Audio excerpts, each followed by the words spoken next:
Salam, salam jumpa lagi dengan saya Pendeta Mesnik Atopa. Pada mata kuliah Pendidikan Agama Kristen, pelajaran 1 yang bertemakan embrio Alkitab. Bagaimana Alkitab itu ada seperti sekarang ini?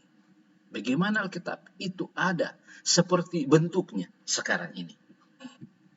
Di dalam 1 Petrus 1 ayat 20, firman Allah berkata, yang terutama harus kamu ketahui ialah bahwa nubuat-nubuat dalam kitab suci tidak boleh ditafsirkan menurut kehendak sendiri. Sebab tidak pernah nubuat dihasilkan oleh kehendak manusia, tetapi oleh dorongan Roh Kudus, orang-orang berbicara atas nama Allah. Dengan kata lain, Alkitab ini terjadi oleh karena dorongan Roh Kudus. Alkitab ini terjadi oleh karena dikendalikan oleh Allah. Alkitab ini terjadi oleh karena dikuasai oleh Roh Allah. Jadi, penulis-penulis Alkitab menulis bukan menurut kehendak mereka sendiri, tetapi bila mereka digerakkan, bila mereka dikuasai, bila mereka dikendalikan oleh Roh Allah, maka mereka akan menulis. Itu sebabnya Alkitab adalah buku Tuhan sendiri. Di dalam Amos 3 ayat 7, firman Allah berkata, sungguh Tuhan Allah tidak berbuat sesuatu tanpa menyatakan keputusannya kepada hamba-hambanya, para nabi. Bagaimana Allah memberitahukan keputusan itu kepada para nabi? Bagaimana Allah menguasai para nabi? Bagaimana Allah mengendalikan para nabi? Di dalam buku Bilangan 12 ayat 6, firman Allah berkata, lalu berfirmanlah ia, dengarlah firmanku ini. Jika di antara kamu ada seorang nabi, maka aku Tuhan menyatakan diriku kepadanya dalam penglihatan. Aku berbicara dengan dia dalam mimpi. Jadi di ayat ini menyebutkan ada dua hal Allah berbicara kepada para nabi. Yaitu pertama dengan penglihatan, dan yang kedua itu dengan mimpi. Apa itu penglihatan? Bagaimana penglihatan itu kita katakan itu adalah penglihatan dari Tuhan? Di dalam buku Kisah pasal 12 ada cerita tentang Petrus. Petrus yang dipenjarakan. Tetapi pada hari itu malaikat datang kemudian membangunkan Petrus. Pada waktu malaikat itu membangunkan Petrus, maka gugurlah rantai itu dari tangan Petrus. Lalu kata malaikat itu kepadanya, ikatlah pinggang dan kenakanlah sepatumu. Ia pun berbuat demikian. Lalu malaikat itu berkata kepadanya, kenakanlah jubahmu dan ikutlah aku. Lalu ia mengikuti malaikat itu keluar, dan ia tidak tahu bahwa apa yang dilakukan malaikat itu sungguh-sungguh terjadi. Sangkanya ia melihat suatu penglihatan. Jadi, penglihatan itu adalah nyata. Dia melakukannya secara nyata. Tetapi di luar kendalinya sendiri. Dikendalikan oleh Roh Kudus. Nah, yang kedua adalah mimpi. Memang mimpi berbeda. Mimpi yang datang dari Tuhan berbeda dengan mimpi yang kita alami sehari-hari. Walaupun kadang-kadang mimpi yang kita alami sehari-hari itu terjadi. Tetapi mimpi dari Allah berbeda dengan mimpi kita yang kita alami sehari-hari. Ayat 7 dan 8. Bukan demikian hambaku Musa, seorang yang setia dalam segenap rumahku. Berhadap-hadapan aku berbicara dengan dia terus terang, bukan dengan teka-teki, dan ia memandang rupa Tuhan. Mengapakah kamu tidak takut mengatai hambaku Musa? Jadi selain mimpi, selain penglihatan, Allah berbicara secara langsung, dan itu terjadi kepada Musa. Contohnya, di dalam Daniel 10 ayat 4 dan 5. Firman Allah berkata, pada hari ke-24 bulan pertama, ketika aku ada di tepi sungai besar, yakni sungai Tigris, kuangkat mukaku, lalu kulihat tampak seorang yang berpakaian kain lenan dan berikat pinggang emas dari Ufas. Jadi dia sedang melihat seseorang. Ayat 6. Tubuhnya seperti permata Tarsis dan wajahnya seperti cahaya kilat. Matanya seperti suluh yang menyala-nyala, lengan dan kakinya seperti kilau tembaga yang digilap, dan suara ucapannya seperti gaduh orang banyak. Ayat 7. Hanya aku Daniel melihat penglihatan itu, tetapi orang-orang yang bersama-sama dengan aku tidak melihatnya. Tetapi mereka ditimpa oleh ketakutan yang besar, sehingga mereka lari bersembunyi. Jadi penglihatan itu, kalaupun ada orang banyak, dan seseorang di antara orang banyak itu seperti Daniel menerima penglihatan, maka orang-orang dapat merasakan suasana penglihatan, tetapi mereka tidak melihatnya, hanya orang yang diberi penglihatan itulah yang melihatnya. Seperti Daniel. Tetapi banyak orang yang bersama dengan Daniel berlari bersembunyi karena ada sesuatu yang sedang terjadi. Ayat 8. Demikianlah aku tinggal seorang diri. Ketika aku melihat penglihatan yang besar itu, hilanglah kekuatanku. Aku menjadi pucat sama sekali dan tidak ada lagi kekuatan padaku. Jadi selain orang lain merasakannya, maka orang yang menerima penglihatan itu akan mengalami seperti orang pingsan. Tidak punya kekuatan, tidak bisa berdiri, bahkan kadang tidak mau bernapas, tetapi sadar. Lalu ku dengar suara ucapannya, dan ketika aku mendengar suara ucapannya itu, jatuh pingsanlah aku, tertelungkup dengan mukaku ke tanah. Contoh kedua, ini perjanjian baru, Wahyu 1 ayat 13. Dan di tengah-tengah kaki Dian itu ada seorang serupa anak manusia, berpakaian jubah yang panjang sampai di kaki, dan dadanya berlilitkan ikat pinggang dari emas. Kepala dan rambutnya putih bagaikan bulu yang putih merah, dan matanya bagaikan nyala api. Jadi penglihatan Daniel dengan penglihatan Yohanes ada kemiripan. Mereka sama-sama melihat orang yang nyata.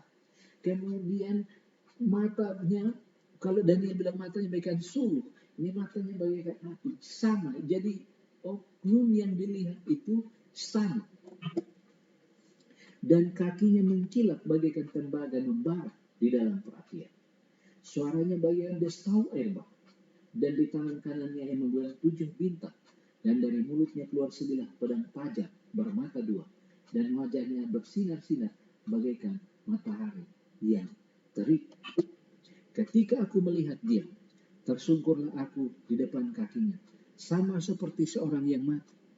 Tetapi ia meletakkan tangannya di atasku, lalu berkata, jangan takut, aku adalah yang awal dan yang akhir. Kalau Daniel mengatakan, aku jatuh pingsan, tapi Yohanes mengatakan, aku seperti orang yang mati. Seperti orang yang mati itu adalah pingsan. Jadi, sama model. Mereka melihat sesuatu yang nyata, dengan ciri-ciri yang sama, kemudian situasi yang mereka alami juga adalah sama, yaitu hilang kekuatannya, kemudian mereka seperti mati atau seperti pingsan. Penglihatan ini ada kesamaan antara satu orang dengan orang yang lain, dengan nabi yang lain, dengan rasul yang lain. Meskipun mereka tidak pernah bertemu untuk saling bercerita, tetapi ada kesamaan.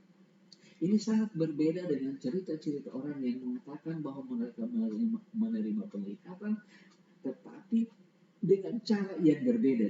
Bahkan orang yang dilihat pun berbeda-beda. Tidak, Alkitab menyatakan bahwa ilham, penglihatan, dan mimpi adalah mereka melihat objek yang sama. Mereka melihat seorang yang nyata. Teman-teman mereka atau orang-orang yang bersama mereka merasakan, mendengar, tetapi tidak melihat. Mereka kehilangan tenaga, pucat, atau kelihatan seperti orang mati, tetapi tidak mati. Kesatuan Alkitab. Alkitab sebenarnya adalah sebuah buku besar yang terdiri dari 66 buku, 39 buku perjanjian lama, disusun antara tahun 1400 sebelum Masehi hingga tahun 400 sebelum Masehi. Dan 27 buku perjanjian baru disusun antara tahun 50 sampai tahun 100 Masehi. Nabi Musa mulai dengan 5 buku pertama di dalam Alkitab, yaitu sekitar tahun 1400 sebelum Masehi. Rasul Yohanes menuliskan buku terakhir di dalam Alkitab, yaitu buku Wahyu, sekitar tahun 95 Masehi. Jadi, Alkitab ditulis dalam kurun waktu 1500 tahun. Penulisan buku pertama dan buku terakhir dari Alkitab, sekurang-kurangnya ada 38 nabi lain yang memberikan sumbangan di dalam penulisan Alkitab itu. Para penulis Alkitab hidup pada waktu yang berbeda-beda, sehingga jarak di antara penulis Alkitab itu satu dengan yang lain bisa berbeda ratusan tahun, bahkan ribuan tahun. Para penulis Alkitab itu memiliki profesi yang berbeda-beda.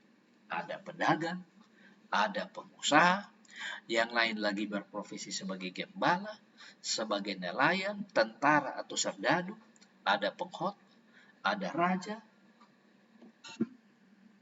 Mereka bekerja di bawah pemerintahan yang berbeda dan hidup di dalam perbedaan falsafah yang berlainan, tetapi mereka menuliskan hal-hal yang sama. Kenapa mereka menuliskan hal-hal yang sama? Oleh karena mereka mendapatkan penglihatan yang diberikan oleh orang-orang yang sama. Mereka digerakkan oleh roh yang sama. Mereka dikendalikan oleh roh yang sama. Itu sebabnya meskipun mereka hidup pada zaman yang berbeda, pemerintahan yang berbeda, falsafah yang berbeda, situasi yang berbeda, tetapi tulisannya sama. Tetapi inilah keajaiban dari semua itu.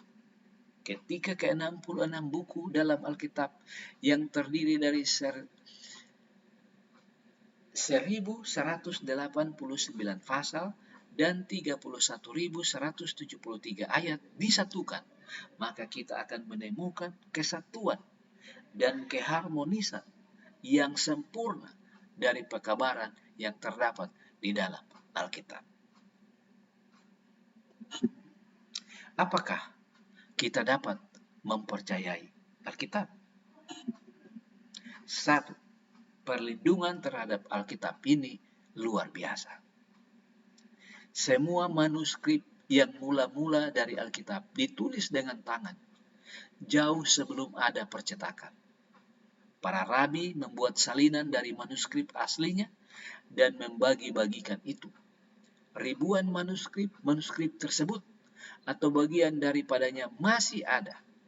Manuskrip Ibrani dari Perjanjian Lama yang ada 15 sampai 200 tahun sebelum Kristus ditemukan di Laut Mati pada tahun 1947.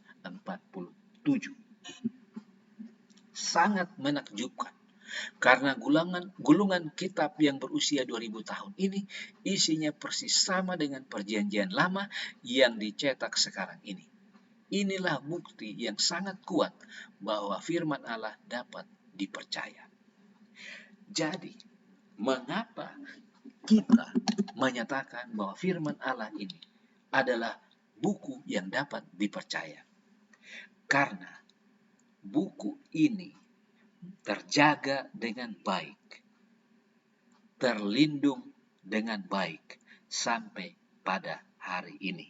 Meskipun ada orang yang menyatakan bahwa Alkitab tidak asli, Alkitab ini palsu, dan Alkitab ini macam-macam. Tetapi sebagai umat Tuhan, setelah penemuan di Laut Mati pada tahun 1947, menyatakan bahwa Alkitab yang kita pegang sekarang ini sama dengan manuskrip yang dilindungi dan disimpan dengan baik. Para rasul mula-mula menuliskan sebagian besar dari Perjanjian Baru sebagai surat kepada gereja-gereja Kristen yang dibentuk setelah kematian dan kebangkitan Kristus. Jadi sebelum atau pada zaman Yesus, Alkitab yang ada adalah Perjanjian Lama saja. Tidak ada Perjanjian Baru, hanya Perjanjian Lama. Jadi Yesus dan para rasul dan orang-orang Kristen yang mula-mula, Alkitabnya hanyalah Perjanjian Lama. Nanti setelah kematian Yesus, kebangkitan Yesus, dan kenaikan Yesus ke sorga, baru buku Perjanjian Baru dituliskan. Dengan kata lain, Alkitab orang-orang Perjanjian Baru adalah Alkitab Perjanjian Lama. Itu sebabnya Perjanjian Baru tidak membatalkan Perjanjian Lama. Tetapi Perjanjian Lama dilengkapi oleh Perjanjian Baru. Jadi kita tidak dapat mengabaikan Perjanjian Lama. Kita tidak dapat mengatakan Perjanjian Lama tidak berlaku lagi. Sekarang hanya Perjanjian Baru. Tidak. Kenapa? Karena Yesus dan rasul-rasul dan orang-orang Kristen pada awal kekristenan dimulai, Alkitabnya adalah Perjanjian Lama. Lebih dari 1.500 tulisan dari seluruh atau sebagian dari Perjanjian Baru dipamerkan di museum dan perpustakaan besar di Eropa dan Amerika, sebagian berasal dari abad kedua. Jadi, kenapa kita percaya Alkitab? Oleh karena manuskrip yang dia berasal dari abad kedua itu sama dengan Alkitab yang kita pegang sekarang. Nah, manuskrip dari abad yang kedua itu ada aslinya karena mereka menuliskan dengan tangan dari waktu ke waktu dan diberikan ke generasi sampai adanya percetakan dan mencetak Alkitab. Nah, dewasa ini Alkitab atau sebagian dari Alkitab sudah diterjemahkan ke dalam 2060 bahasa dan logat. Itulah buku terlaris di dunia, lebih dari 150 juta Alkitab, dan bagiannya terjual setiap tahun. Kenapa disebut dengan bagiannya? Karena Alkitab ini Perjanjian Lama dan Perjanjian Baru, tetapi ada yang hanya mencetak Perjanjian Baru saja. Ada yang hanya mencetak Mazmur dan Perjanjian Baru saja. Jadi itu yang disebut dengan bagian-bagiannya. Ada yang hanya mencetak buku Lukas saja. Ada yang hanya mencetak buku Matius saja. Tujuan daripada mencetak buku-buku ini adalah supaya buku-buku ini sampai kepada seluruh masyarakat dan membaca Alkitab ini dan mereka akan diubahkan. Yang kedua, kenapa kita percaya Alkitab? Yang kedua adalah ketepatan sejarah di kitab suci sangat menakjubkan. Kalau yang tadi nomor satu adalah penjagaan dan perlindungan kepada Alkitab, maka yang kedua ini adalah Alkitab menuliskan sejarah yang tepat. Banyak temuan arkeologi menguatkan tentang ketepatan Alkitab. Ahli sejarah pun menemukan potongan tanah liat dan batu-batu peringatan yang membawa lebih jelas bukti nama-nama tempat dan kejadian-kejadian yang hanya diketahui dari Alkitab. Sebagai contoh, menurut Kejadian 11 ayat 31, Abraham dan keluarganya keluar dari tanah Ur Kasdim menuju ke tanah Kanaan. Para arkeolog menemukan menara kota di Irak bagian selatan dengan sebuah tabung silinder yang di dasarnya ada tulisan nama Ur atau Ur Kasdim. Nah, sekarang saya mau menyatakan kepada kita bahwa mengapa Alkitab menuliskan sejarah yang tepat. Karena sejarah mendukung akan Alkitab. Kedua, karena Allah mengontrol sejarah dunia. Itu sebabnya roh yang membuat Alkitab atau roh yang menggerakkan orang menulis Alkitab akan menuliskan sejarah yang benar. Kemudian diketahui bahwa Ur pernah sebagai kota besar dengan peradaban yang tinggi. Identitas kota itu sudah terlupakan, hanya Alkitab yang memelihara namanya, sampai sekop para arkeolog menyatakan kebenarannya. Jadi, kita bersyukur sebagai orang Kristen karena kita memiliki Alkitab yang memberikan informasi yang tepat. Yang ketiga adalah penggenapan yang akurat tentang ramalan di dalam Alkitab, menunjukkan bahwa kita dapat mempercayai Alkitab. Alkitab berisi banyak nubuatan atau banyak ramalan yang menakjubkan tentang masa depan yang sedang digenapi di depan mata kita.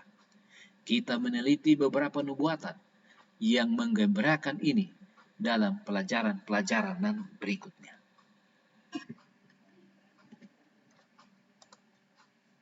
Bagaimana memahami Alkitab? Pada saat kita mau belajar Alkitab, ingatlah prinsip-prinsip berikut ini. Yang pertama, belajar Alkitab dengan hati penuh doa atau berdoa sebelum membaca Alkitab. Jikalau Anda mendekati kitab suci dengan hati dan pikiran terbuka melalui doa, ini akan menjadi kontak pribadi dengan Yesus. Di dalam Yohanes 16 ayat 13 sampai 14. Jangan pernah membaca Alkitab Anda tanpa doa. Yang kedua, bacalah Alkitab setiap hari. Belajar Alkitab setiap hari adalah kunci kuasa di dalam kehidupan Anda. Pertemuan dengan pikiran Tuhan, Roma 1 ayat 16. Kehidupan kekristenan kita akan sangat bermakna jika kita membaca Alkitab setiap hari. Kehidupan kekristenan kita akan berbeda jika kita membaca Alkitab setiap hari. Kita tidak akan korupsi karena kita membaca Alkitab setiap hari. Kita tidak akan mencuri kalau kita membaca Alkitab setiap hari. Kita akan mengasihi orang lain karena kita membaca Alkitab setiap hari. Yang ketiga, ketika Anda membaca, biarkanlah Alkitab berbicara. Tanyakanlah apakah yang ingin dikatakan penulis Alkitab ini. Dengan menangkap apa makna sebuah teks, kita dapat menerapkannya dengan cermat ke dalam kehidupan kita sehari-hari.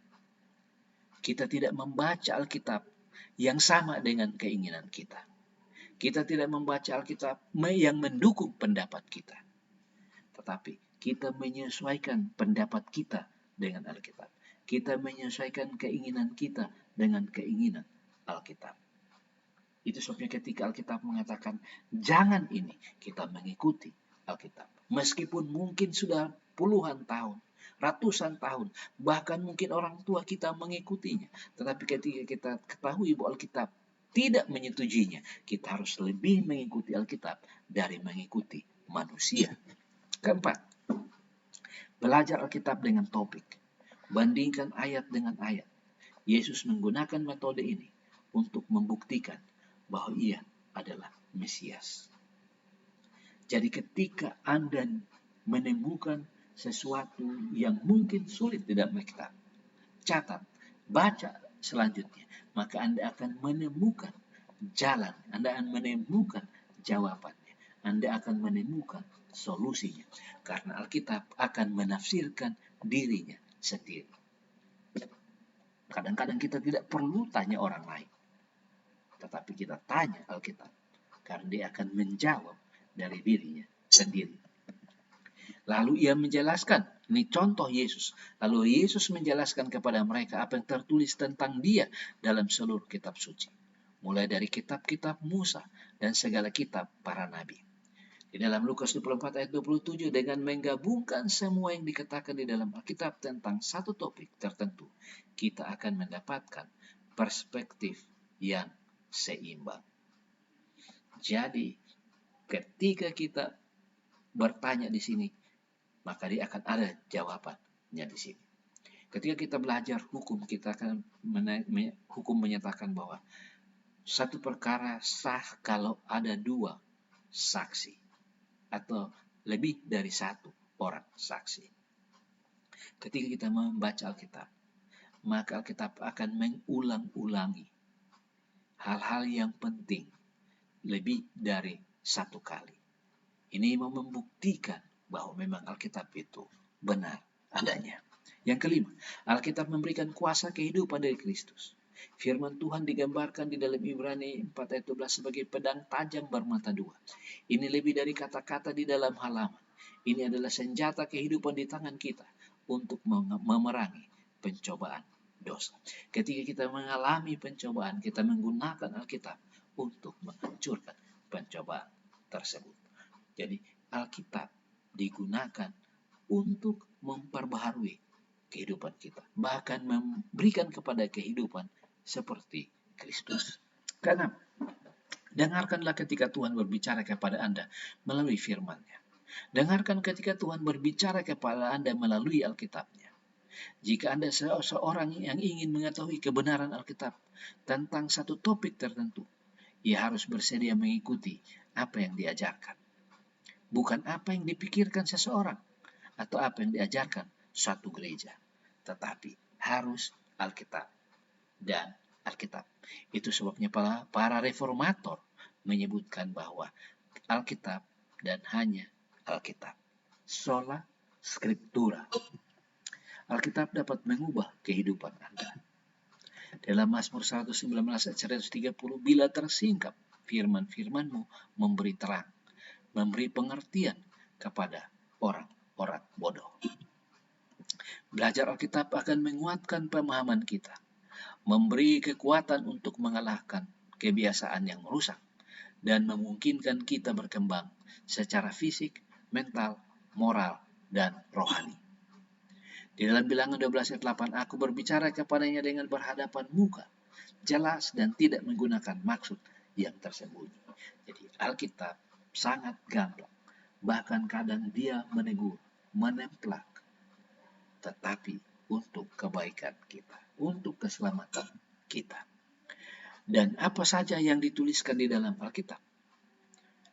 Alkitab menulis tentang Yesus. Dalam Lukas 24 ayat 27, lalu ia menjelaskan kepada mereka apa yang tertulis tentang dia dalam seluruh kitab suci, mulai dari kitab-kitab Musa dan segala kitab nabi-nabi.